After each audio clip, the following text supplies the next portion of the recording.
Shalom para sahabat, jumpa kembali bersama saya Atasori Munggu dari The Rapture Ministry dalam sesi inspirasi. Pada sesi inspirasi kali ini saya hendak membagikan kepada kita tentang dosa percabulan. Dosa percabulan saya bisa artikan sebagai dosa yang berhubungan dengan penyimpangan seksual.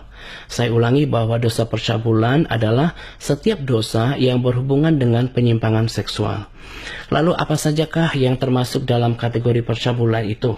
Yang pertama adalah perzinahan. Perzinahan ini juga saya bagi menjadi 3 bagian. Yang pertama adalah hubungan seksual atau persetubuhan yang dilakukan oleh seseorang di luar nikah. Dalam hal ini bisa dalam bentuk free sex atau kumpul kebo. Lalu yang kedua adalah hubungan seksual yang dilakukan oleh seseorang dengan yang bukan pasangannya. Ini juga bentuk daripada percabulan. Kita menyebutnya dengan perselingkuhan.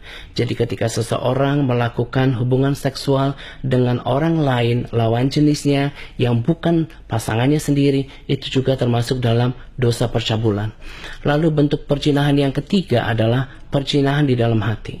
Tuhan Yesus berkata, ketika seseorang menginginkan pasangan hidupnya di dalam hati dan pikirannya, ia sudah berzina di dalam hatinya.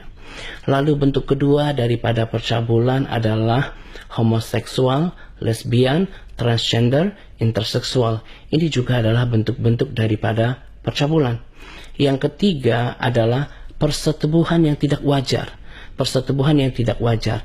Ini bisa dilakukan oleh pasangan resmi, tetapi mereka melakukannya dengan tidak wajar. Seperti apa itu? Seperti anal seks dan juga melakukan persetubuhan ala dunia. Ada banyak cara-cara yang tidak wajar yang dilakukan oleh dunia ini dalam melakukan hubungan seksual. Itu juga termasuk dalam kategori percabulan. Lalu selanjutnya adalah menonton film porno, melihat gambar porno, termasuk dalam berkata-kata porno. Itu juga adalah bentuk daripada percabulan. Ini dianggap dosa yang enteng, dosa yang ringan oleh orang. Begitu mudahnya orang melontarkan kata-kata yang porno. Lalu kemudian begitu tidak takutnya orang melihat gambar-gambar porno, juga melihat video porno. Ini adalah bentuk daripada percabulan. Lalu yang terakhir bentuk daripada percabulan adalah ketika orang kemudian melakukan hubungan seksual dengan hewan atau melakukan fantasi-fantasi seks yang tidak wajar. Itu juga merupakan bentuk daripada percabulan. Saya kemudian mengangkat topik ini menjadi sesi inspirasi, mengingat keprihatinan saya atas 2 alasan. Bahwa Tuhan memandang keji, memandang sangat serius dosa percabulan ini. Inilah alasan pertama kenapa kemudian saya mengangkat topik percabulan ini dalam sesi inspirasi kali ini. Bahwa bagi Tuhan, percabulan adalah dosa yang sangat serius. Lalu di sisi lain, manusia justru menganggap dosa percabulan itu adalah dosa yang wajar, bahkan dianggap bukan dosa. Seperti misalnya ketika orang melakukan masturbasi dan onani. Ketika orang melakukan dosa ini, orang menganggap bahwa ini adalah salah satu cara yang wajar untuk memuaskan hawa nafsu mereka.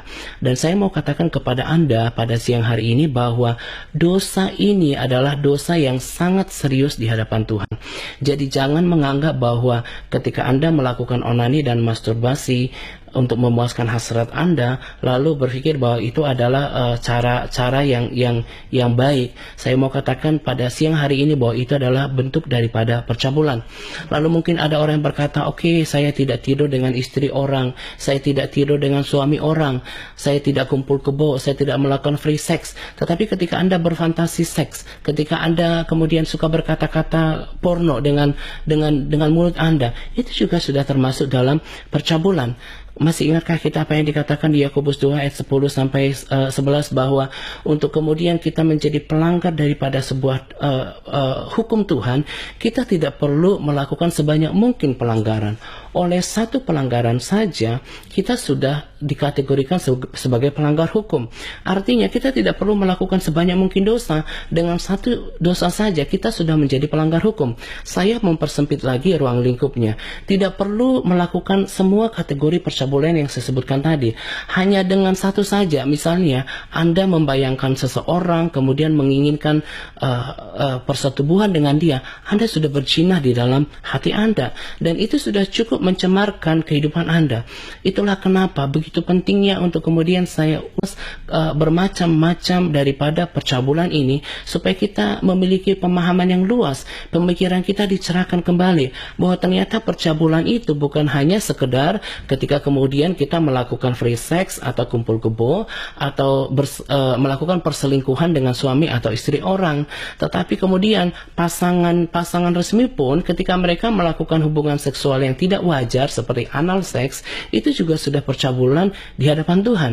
Jadi Tuhan hanya mengendaki hubungan suami istri dilakukan oleh pasangan suami istri, seorang laki-laki dan perempuan, dengan cara yang wajar. Mereka telah diresmikan oleh pernikahan yang kudus, lalu mereka melakukannya dengan wajar. Itulah yang Tuhan kehendaki.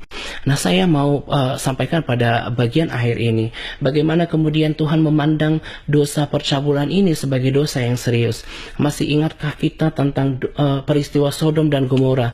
Sebuah peristiwa yang tidak akan pernah mungkin lupa daripada ingatan orang Kristen. Dan bahkan Tuhan sengaja menuliskan peristiwa ini di dalam Alkitab kita supaya menjadi pelajaran pada manusia berikutnya. Sodomi itu berasal dari kata kota ini, Sodom dan Gomora. Kota ini melakukan dosa yang jahat di mata Tuhan. Mereka melakukan percabulan dengan melakukan hubungan sesama jenis. Mereka melakukan persetubuhan. Mereka adalah orang-orang yang terlibat dalam dosa homoseksual. Mereka melakukan yang jahat di mata Tuhan. Lalu apa yang dilakukan Tuhan? Tuhan begitu murkanya dengan orang-orang yang ada di kota Sodom dan Gomora. Tuhan menunggang balikan kota ini, meluluhlantahkan kota itu dengan api yang dari surga. Nah, betapa kemudian percabulan ini adalah merupakan dosa yang sangat keji di hadapan Tuhan. Itulah kenapa saya mengangkat topik ini kepada kita pada siang hari ini, supaya kita tidak main-main dengan dosa percabulan. Lalu di 1 Korintus 10 ayat 8 dikatakan bahwa jauhkanlah dirimu dari percabulan. Sesungguhnya perintah Tuhan untuk menjauhkan dari percabulan bukan cuma ini saja, tetapi ada banyak larangan daripada Tuhan untuk menjauhkan percabulan. Dan dikatakan di sana bahwa Tuhan menewaskan 23.000 orang dalam satu hari. Saya ulangi, Tuhan menewaskan 23 orang dalam satu hari akibat dosa yang sama, yaitu karena percabulan. Begitu seriusnya, begitu dahsyatnya dampak daripada dosa ini di hadapan Allah, dan Tuhan tidak kompromi dengan dosa ini. Dan menurut saya bahwa percabulan adalah sebuah penistaan, sebuah penistaan terhadap martabat Allah yang besar itu, Allah yang ajaib, Allah yang luhur itu. Jadi tidak boleh ada percabulan di dalam kehidupan kita. Di Alkitab kita juga dikatakan bahwa orang yang melakukan percabulan tidak akan pernah mendapat bagian dalam kerajaan Allah. Jadi walaupun kita membaca renungan setiap hari, atau kita rajin ke gereja, atau kita aktif dalam pelayanan, bahkan kita membagi firman Tuhan, tetapi kemudian kalau kita terlibat dalam salah satu dosa percabulan, mungkin tidak tidur dengan suami atau istri orang, mungkin kita tidak melakukan free sex, tetapi kemudian ketika kita melakukan fantasi seks, itu juga sudah membuat kita menjadi pelanggar hukum atas dosa percabulan. Saya rindu setiap kita menjadi hati-hati mulai dari siang hari ini ketika kita mendengarkan kebenaran firman Tuhan ini, supaya kita tidak terlibat dalam dosa percabulan. Karena oleh dosa percabulan saja sudah cukup bagi seseorang untuk kemudian tidak mendapat bagian dari kerajaan Allah. Kiranya sesi inspirasi ini dapat mencerahkan setiap pemikiran kita, mencerahkan hati kita, dan kita tidak akan melibatkan diri daripada percabulan dalam bentuk apapun. Nantikan saya kembali para sahabat pada sesi inspirasi selanjutnya. Tuhan Yesus memberkati kita berlimpah-limpah. Salam The Rapture. Sembah Kau Tuhan, ku mengangkat tanganku, selamanya Kau ajaib bagiku. Ku sembah Kau Tuhan, ku mengangkat wajahku, selamanya